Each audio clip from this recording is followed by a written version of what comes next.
আপনার আমার প্রাণের নবী যেদিন এই পৃথিবী থেকে চলে যাবে রে, ও বন্ধু আয়েশা সিদ্দিকা রাদিয়াল্লাহু তাআলা আনহার পিঠের সাথে পিঠ মোবারক লাগায়া বলতেছি, আয়েশা তু ইন্না লিল মাউতি সাকারাতুন, হে আয়েশা মৃত্যু অতি যন্ত্রণাদায়ক বেদনাদায়ক। জোরে জোরে কান্না, আল্লাহু আকবার।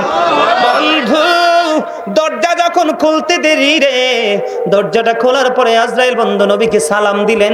সালাম দিয়ে আমার আপনার প্রাণের নবীকে ডেকে বললেন, ইয়া রাসূলুল্লাহ, নবী গো, ও প্রাণের নবী, আপনার যদি সম্মতি থাকে গো, আজকে আপনার প্রাণ পাখি নিয়ে যাব। জোরে জোরে বলুন না আল্লাহু আকবার।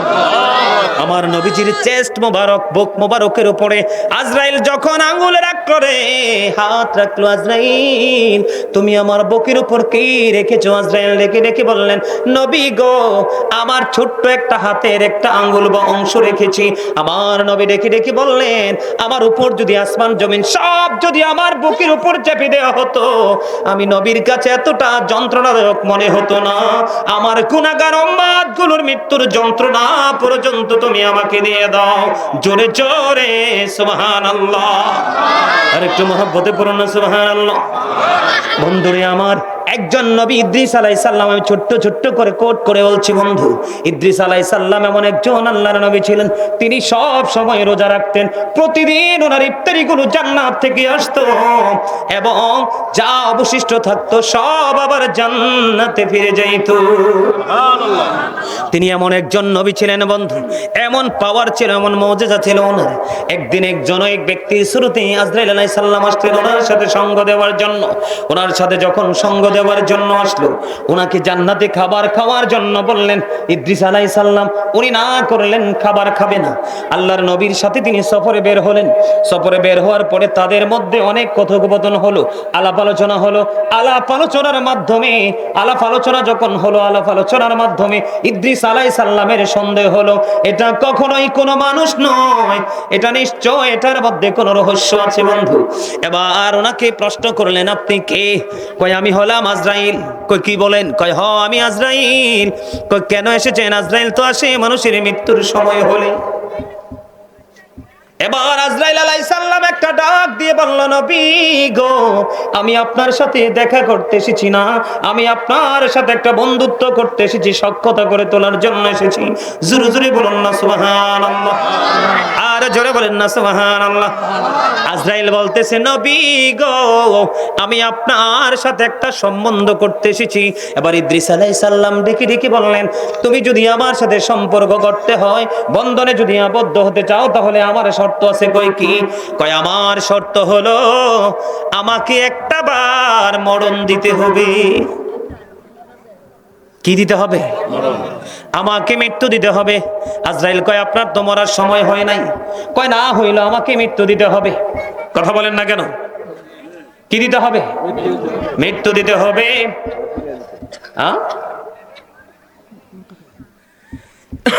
কয় মরণ দিতে হবে। কয় হয় নাই তো টাইম। কয় আল্লাহর কাছ থেকে অনুমতি নিয়ে আসেন। কয় শর্ত আরো আছে। কয় আরেকটা শর্ত কি? কয় মৃত্যুর পরে আমাকে আবার পুনরায় জীবিত করতে হবে। কি? আমাকে জীবিত করতে হবে। একবার আমাকে জান্নাত দেখাতে হবে, আর একবার আমাকে জাহান্নাম দেখাতে হবে। জোরে জোরে কন্যা সুবহানাল্লাহ। এবার আল্লাহ রাব্বুল আলামিনের কাছে দরখাস্ত করলেন, আজরাইল, আল্লাহ গো, আপনার নবী মৃত্যু চায়। আল্লাহ বললেন, মৃত্যু দিয়ে দাও। মৃত্যু দিয়ে দেব। কয় হ্যাঁ, মৃত্যু দিয়ে দাও। বন্ধু আজরাইল আলাইহিস সালাম ইদ্রিস আলাইহিস সালামের দেহ থেকে প্রাণ পাখিটা বন্ধু বের করে ফেললো। তার নাম হলো মরণ। মৃত্যুবরণ করলেন তিনি। মৃত্যুবরণ করার পরে বন্ধু এবার ওনাকে প্রশ্ন করা হলো। যিনি মৃত্যুবরণ করার পরে যখন পুনরায় জীবিত করলেন, জীবিত হওয়ার পরে প্রশ্ন করা হলো, আপনার যে মৃত্যুবরণ যে করেছেন, মৃত্যুর যন্ত্রণাটা কেমন পেয়েছেন? তিনি বলেছে, আমার কাছে মৃত্যুটাকে এমন মনে হয়েছে, জীবিত অবস্থায় মাথা থেকে পা পর্যন্ত একটা মানুষের চামড়াটা তুলে ফেললে যেমন কষ্ট হয়, আমার কাছে মৃত্যুটা এতটাই যন্ত্রণাদায়ক মনে হয়েছে।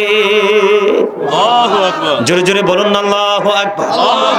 বন্ধুরে আমার, এবার ইনি জাহান্নাম দেখতে চাইলেন, ওনাকে জাহান্নাম দেখানো হলো। তারপরে ওনাকে জান্নাত দেখানোর জন্য বললেন, তিনি জান্নাত দেখতে গেলেন। কিন্তু আজরাইল বলছেন, নবী গো, আপনাকে কথা দিতে হবে জান্নাত দেখার পরে আপনি ফিরে আসবেন নি। জোরে জোরে বলেন না সুবহানাল্লাহ। কি মৃত্যু চাইলেন, মৃত্যু দেওয়া হলো। জীবিত হতে চাইলেন, ওনাকে জীবিত করা হলো। জাহান্নাম দেখতে চাইলেন, উনি জাহান্নামও দেখলেন। কিন্তু যখন জান্নাত দেখার প্রতিশ্রুতি দিলেন, তিনি বললেন, শর্ত দেওয়া হলো জান্নাত দেখার পরে ফিরে আসবেন নি। ইনি কথা দিলেন, আমি জান্নাত দেখার পরে ফিরে আসবো। বন্ধু, ওয়াদা অনুযায়ী তিনি জান্নাতে গেলেন। কিতাব প্রমাণ করেছে, জান্নাতে যখন কদমটা তিনি বাড়িয়ে দিলেন, উনি জুতা ওয়া ইদাল কুবুর বুসিরাত আলিমাত নাফস মা কদ্দামাত ওয়া আখরাত। জোরে জোরে বলুন আল্লাহু আকবার। একদিকে আল্লাহর হাবিব বলেছেন কবরটা জান্নাতের একটা বাগান হবে, জাহান্নামের একটা গর্ত হবে। আল্লাহ রাব্বুল আলামিন পবিত্র কালামে হাকিম দ্বারা প্রমাণ করেছে। আল্লাহ বলেছেন, বন্ধু, কবরটা যখন ওপেন হয়ে যাবে, কবরটা যখন আপনার আমার চোখের সামনে ওপেন হয়ে যাবে রে, প্রত্যেকেই দেখতে পারবে, জানতে পারবে কে কি করেছি আর কি করিনি। আপনি, আমি, আমরা সবাই, আমাদের দুই কাঁধে কিন্তু দুইটা সিসিটিভি আছে, আছে না নাই? কথা বলেন। কে রামান কাতিবিন কাঁদে বসিয়া সকল কর্ম লিখিতেছে হুকুম দিয়া, আল্লাহর হুকুম দিয়া। 40 কদম হাঁটিয়া আসবে রে সজন, মুনকার নাকির হাজির হইবি রে তখন। অস্বীকার করার সুযোগ আসেনি? আরো জোরে বলেন না, আসেনি? বন্ধুরে আমার, আমি আগে শুরুতে একটু মৃত্যু নিয়ে আলোচনা করব আপনাদের সামনে, তারপরে আমি কবরে আসবো। এই জন্য বলেছি, পৃথিবীতে যত রকমের নাটক, যত রকমের তালবাহানাই আমরা করি না কেন, পৃথিবীতে যেমনি দুনিয়ার কোনো না কোনো কিছু দিয়ে বন্য অন্যায়কে ধামাচাপা দেওয়া যায়, ঢেকে রাখা যায়, ওখানে ঢেকে রাখার মতো কোনো সুযোগ নাই। এই মানুষগুলো কারা? যেই মানুষগুলো বন্ধু, তার অবস্থাটা পুরোটাই প্রতিকূলে থাকবে, পুরোটাই তাদের জন্য যন্ত্রণাদায়ক হবে, কষ্টদায়ক হবে। বন্ধু, আমি আপনাদেরকে বলে দেই, পাপী মানুষগুলোর যখন মৃত্যুর সময় হবে রে, ও বন্ধু, হাদিস শরীফের মধ্যে এসেছে, যারা পাপী, যারা বদকার, নারী হোক, পুরুষ হোক, যুবক হোক, যুবতী হোক, যখন যাদের প্রাণ পাখি নেওয়ার জন্য যখন ফেরেশতা আসবে, তাদের প্রাণ পাখি নেওয়ার জন্য আল্লাহর কুদরতি চট নিয়ে তারা পৃথিবীর বুকে কদমটা বাড়িয়ে দেবে। কেন কদম বাড়িয়ে দিবে? কারণ পাপী লোকেদের আত্মাটা তার দেহ থেকে বের করতে দেরি রে, এত বেশি দুর্গন্ধ তার আত্মা থেকে বের হবে।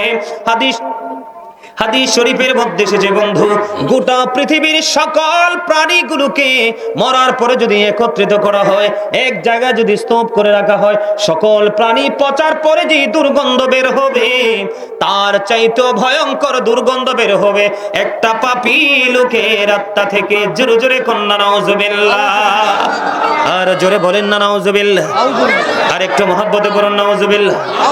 বন্ধুরে আমার, এই যে পাপী লোকের জানটা যখন দেহ থেকে বের করা হবে, আপনার কাঁটা যুক্ত লোহার শলা, কি আপনারা, আমি এক্সাম্পল দিই, যদিও সেটার সাথে যায় না, তারপরও সাধারণ মানুষ হিসাবে বোঝানোর জন্য বন্ধু বলেছি।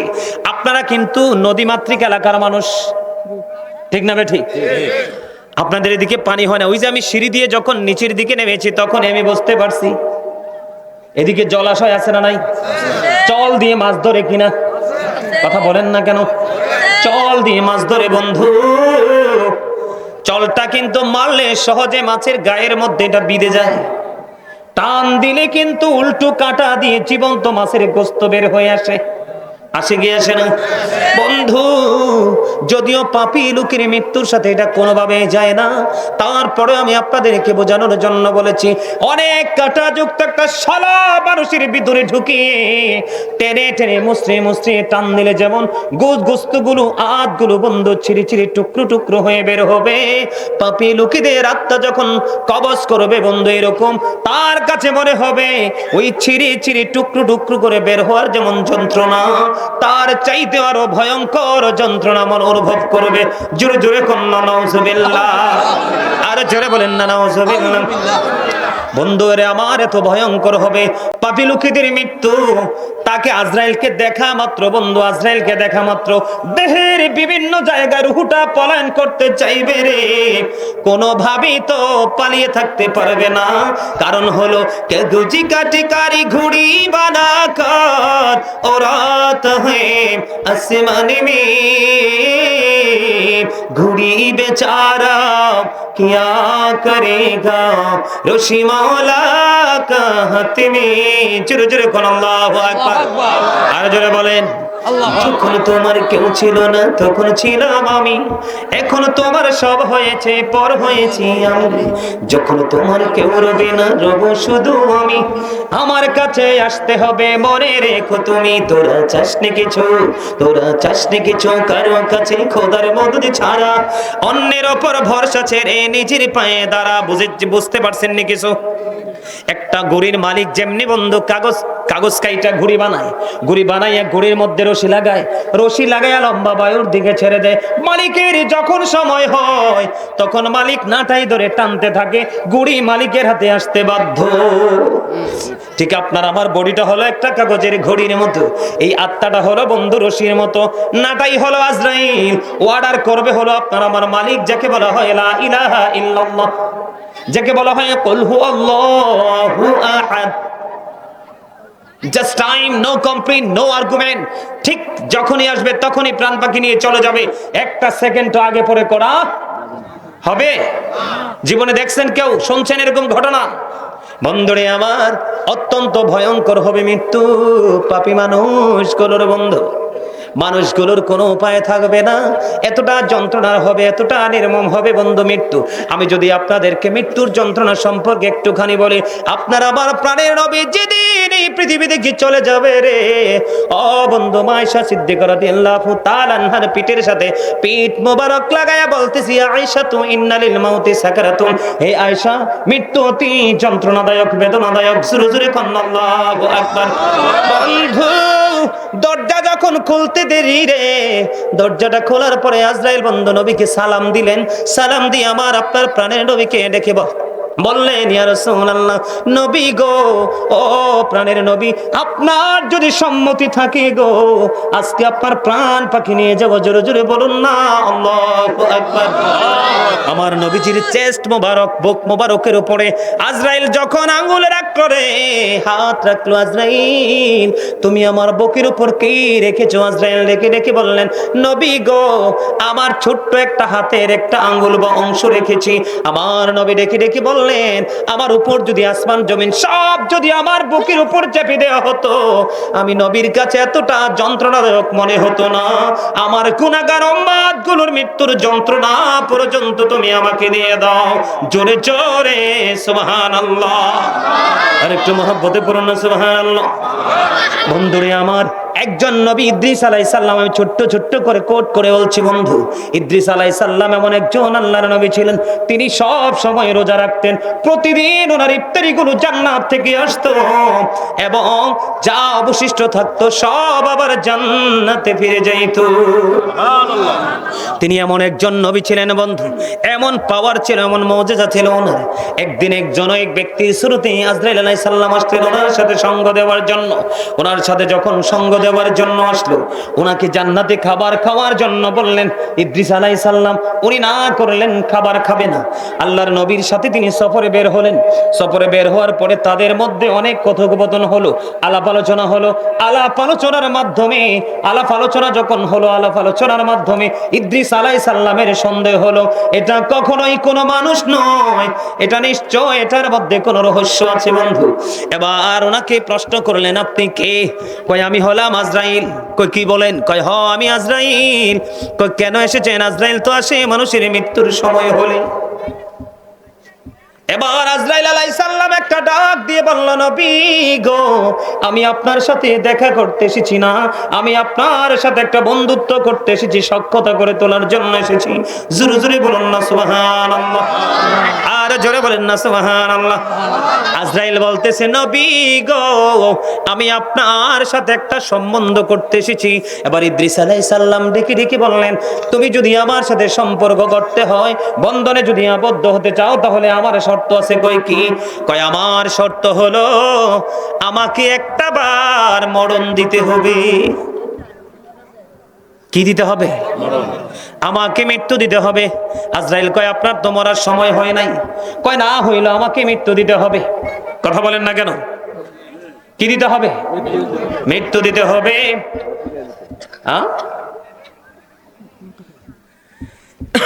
কয় মরণ দিতে হবে। কয় হয় নাই তো টাইম। কয় আল্লাহর কাছ থেকে অনুমতি নিয়ে আসেন। কয় শর্ত আরো আছে। কয় আরেকটা শর্ত কি? কয় মৃত্যুর পরে আমাকে আবার পুনরায় জীবিত করতে হবে। কি? আমাকে জীবিত করতে হবে। একবার আমাকে জান্নাত দেখাতে হবে, আর একবার আমাকে জাহান্নাম দেখাতে হবে। জোরে জোরে কন্যা সুবহানাল্লাহ। এবার আল্লাহ রাব্বুল আলামিনের কাছে দরখাস্ত করলেন, আজরাইল, আল্লাহ গো, আপনার নবী মৃত্যু চায়। আল্লাহ বললেন, মৃত্যু দিয়ে দাও। মৃত্যু দিয়ে দিব। কয় হ্যাঁ, মৃত্যু দিয়ে দাও। বন্ধু, আজরাইল আলাইহিস সালাম ইদ্রিস আলাইহিস সালামের দেহ থেকে প্রাণ পাখিটা বন্ধ বের করে ফেললো। তার নাম হলো মরণ। মৃত্যুবরণ করলেন তিনি। মৃত্যুবরণ করার পরে বন্ধু, এবার ওনাকে প্রশ্ন করা হলো। যিনি মৃত্যুবরণ করার পরে যখন পুনরায় জীবিত করলেন, জীবিত হওয়ার পরে প্রশ্ন করা হলো, আপনার যে মৃত্যুবরণ যে করেছেন, মৃত্যুর যন্ত্রণাটা কেমন পেয়েছেন? তিনি বলেছে, আমার কাছে মৃত্যুটাকে এমন মনে হয়েছে, জীবিত অবস্থায় মাথা থেকে পা পর্যন্ত একটা মানুষের চামড়াটা তুলে ফেললে যেমন কষ্ট হয়, আমার কাছে মৃত্যুটা এতটাই যন্ত্রণাদায়ক মনে হয়েছে। জোরে জোরে বলুন না আল্লাহু আকবার। বন্ধুরে আমার, এবার ইনি জাহান্নাম দেখতে চাইলেন, ওনাকে জাহান্নাম দেখানো হলো। তারপরে ওনাকে জান্নাত দেখানোর জন্য বললেন, তিনি জান্নাত দেখতে গেলেন। কিন্তু আজরাইল বলছেন, নবী গো, আপনাকে কথা দিতে হবে, জান্নাত দেখার পরে আপনি ফিরে আসবেননি। জোরে জোরে বলেন না সুবহানাল্লাহ। কি? মৃত্যু চাইলেন, মৃত্যু দেওয়া হলো। জীবিত হতে চাইলেন, ওনাকে জীবিত করা হলো। জাহান্নাম দেখতে চাইলেন, উনি জাহান্নামও দেখলেন। কিন্তু যখন জান্নাত দেখার প্রতিশ্রুতি দিলেন, তিনি বললেন, শর্ত দেওয়া হলো, জান্নাত দেখার পরে ফিরে আসবেননি। ইনি কথা দিলেন, আমি জান্নাত দেখার পরে ফিরে আসবো। বন্ধু, ওয়াদা অনুযায়ী তিনি জান্নাতে গেলেন। কিতাব প্রমাণ করেছে, জান্নাতে যখন কদমটা তিনি বাড়িয়ে দিলেন, উনি জুতা খুলে রেখে তিনি জান্নাতের মধ্যে কদম দিয়েছেন। বন্ধু, জান্নাতের মধ্যে তিনি যখন ঢুকলো, জান্নাতে ঢুকার পরে জান্নাতটা পরিদর্শন করলেন। পরিদর্শন করে উনি আবার বাইরে চলে আসলেন। এবার বাইরে এসে আবার পুনরায় জুতাগুলো নিয়ে তিনি জান্নাতে প্রবেশ করলেন। আজরাইল ডেকে ডেকে বলে, নবী গো, ও নবী, আপনি জান্নাত থেকে বের হয়ে আসেন। এবার ইদ্রিস আলাইহিস সালাম ডেকে ডেকে বলে, আজরাইল, ও আজরাইল, একটা মানুষ একবারই মৃত্যুবরণ করে, দুইবার না। জোরে জোরে বলুন না সুবহানাল্লাহ। একটা প্রাণী একবার, একটা মানুষ একবার মৃত্যুবরণ করে, দুইবার নয়। আমি একবার মৃত্যুবরণ করেছি। কয়, জাহান্নাতে যাওয়ার আগে একবার জাহান্নাম দেখে আমি জাহান্নামও দেখেছি। আমি জান্নাত থেকে বাইরে হব না। জোরে জোরে বলুন না সুবহানাল্লাহ। আর জোরে বলেন সুবহানাল্লাহ। বন্ধু, আজরাইল আলাইহিস সালামকে আল্লাহ একটা ডাক দিয়ে বললেন, আজরাইল, তুমি তোমার কাজে চলে যাও, আমার ইদ্রিসকে জান্নাতে থাকতে দাও। আমি আপনাদেরকে বুঝাইতে চাইছি একটা জিনিস সংক্ষিপ্ত আকারে। অনলাইনে কিন্তু এটা পুরোটা ব্যাখ্যা করা আছে বন্ধু, পার্ট বাই পার্ট আলোচনা করা আছে। আমার আরো আলোচনা বাকি আছে, এই জন্য আমি আপনাদেরকে মূল জায়গাটা একটু তুলে ধরলাম। এখানে দেখেন, উনি মৃত্যুবরণ করতে চাইলেন, ওনাকে মৃত্যু দেওয়া হলো। উনি জীবিত হতে চাইলেন, ওনাকে জীবিত করা হলো। জান্নাত দেখতে চাইলেন, জান্নাত দেখানো হলো। জাহান্নাম দেখতে চাইলেন, জাহান্নামও দেখানো হলো। তিনি কথা দিয়েছে, আমি জান্নাত দেখার পরে বাইর হয়ে যাব। বের হয়ে গেল, আবার পুনরায় তিনি জান্নাতে প্রবেশ করলো। উনি যা চেয়েছেন আল্লাহ রাব্বুল আলামিন তাই কবুল করেছেন। একদিকে তিনি আল্লাহর একজন নবী, আর একদিকে প্রতিদিন জান্নাত থেকে ইফতারি গুলো আসতো। এত বন্ধু, এত মর্যাদা, এত সম্মান, এত মুজিজা থাকার পরেও একজন নবী যদি বলতে পারে, একটা মানুষ মানুষকে জীবিত অবস্থায় তার মাথা থেকে পা পর্যন্ত চামড়াটা তুলে ফেললে একটা মানুষের কাছে কতটা যন্ত্রণাদায়ক মনে হয়, আমার কাছে মৃত্যুটা ততটা যন্ত্রণাদায়ক মনে হয়েছে। আল্লাহর নবীর বয়ান যদি এমন হয় রে, আমাদের মতো জঘন্য পাপীদের কি উপায় হবে?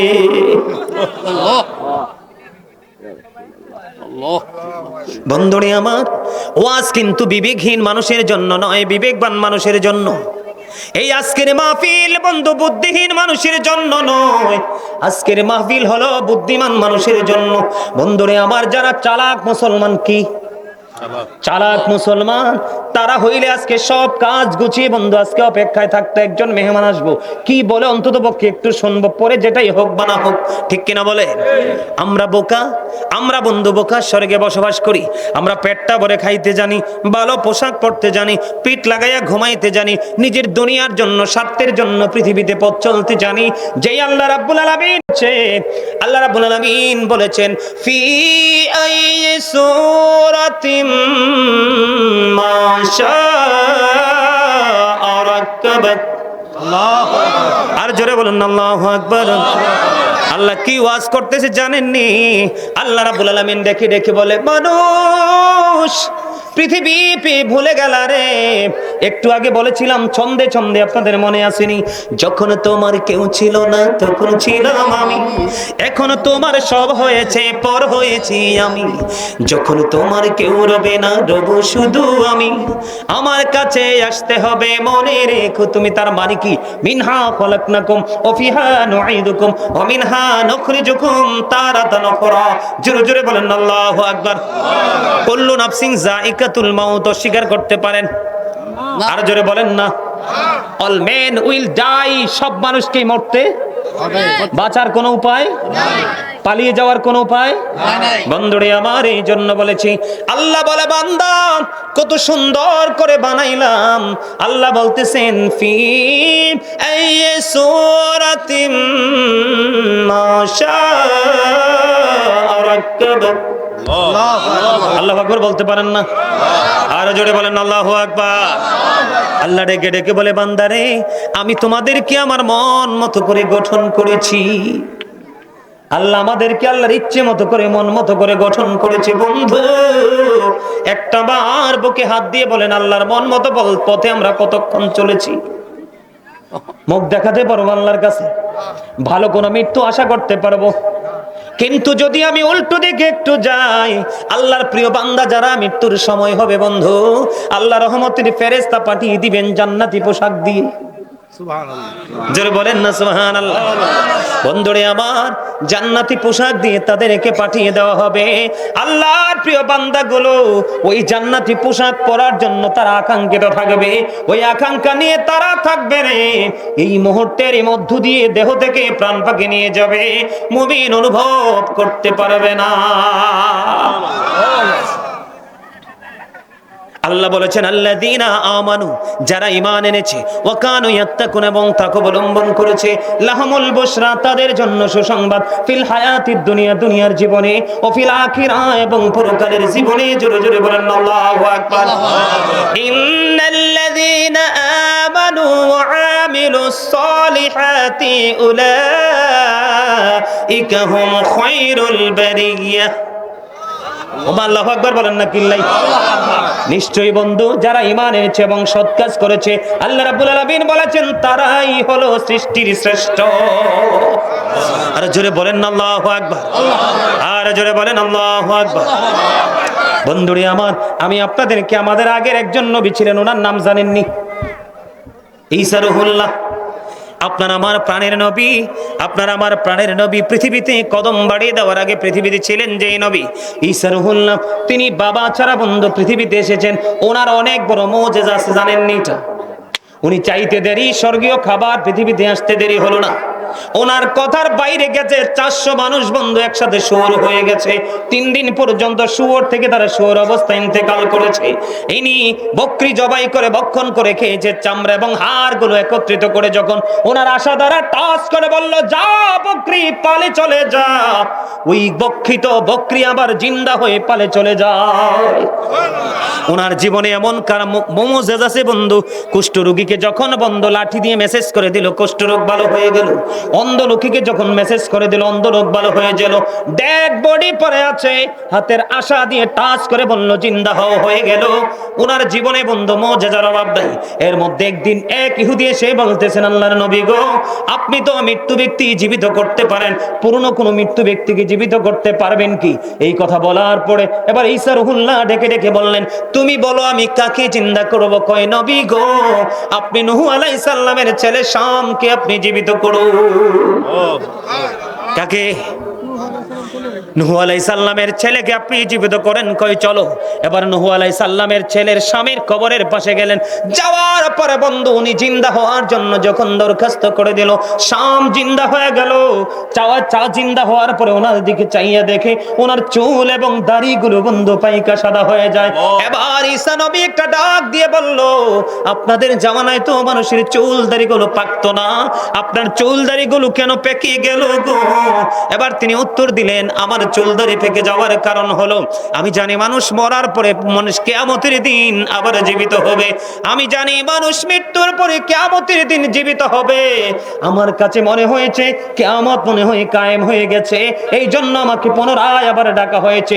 এই ভয় এবং এই আতঙ্কে আমার চুল দাড়িগুলো পেকে সাদা হয়ে গেছে। এবার ওনাকে বন্ধু প্রশ্ন করা হলো, আপনি যে মৃত্যুবরণ করেছেন কত বছর হয়েছে? ওনাকে যখন বলল, আমার মৃত্যুবরণ করেছে, আমার মৃত্যুর বয়স হলো 4000 বছর। মৃত্যুটাকে কেমন পেয়েছেন? উনি বললেন, আমি 4000 বছর হলো গো মৃত্যুবরণ করেছি, আমি সব ভুলে গেছি, এখনো পর্যন্ত মৃত্যুর যন্ত্রণা ভুলতে পারি না।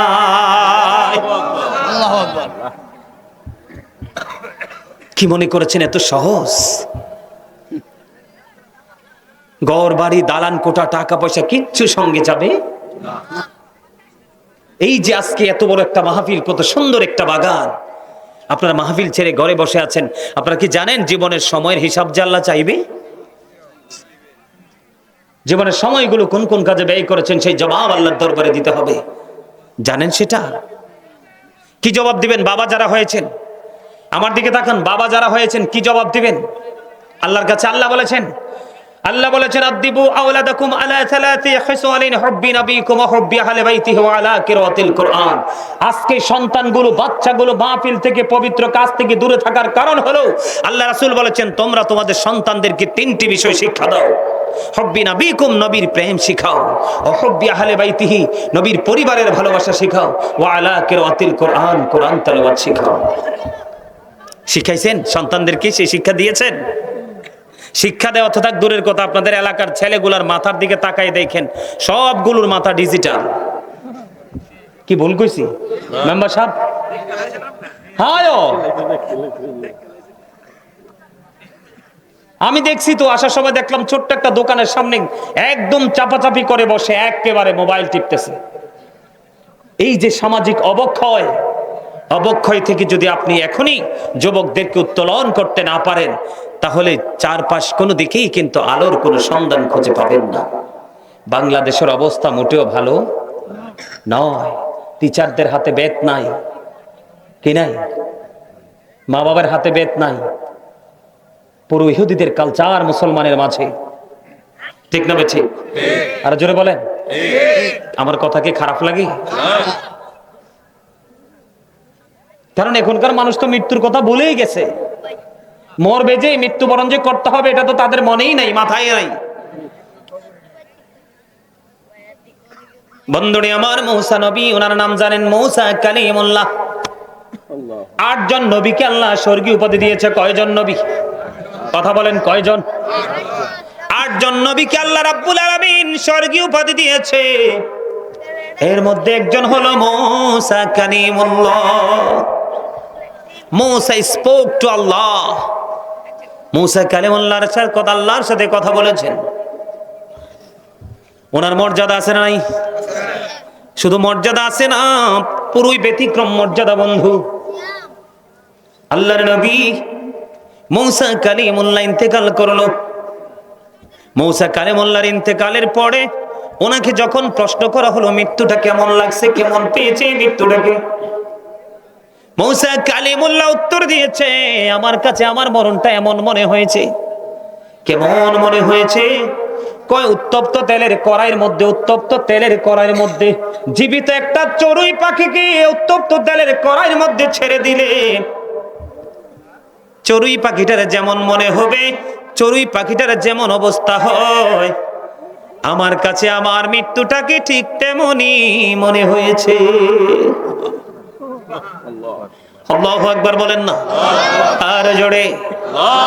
বন্ধুরে আমার, জীবিত একটা চড়ুই পাখিকে তেলের কড়াইয়ের মধ্যে ছেড়ে দিলে কি হবে?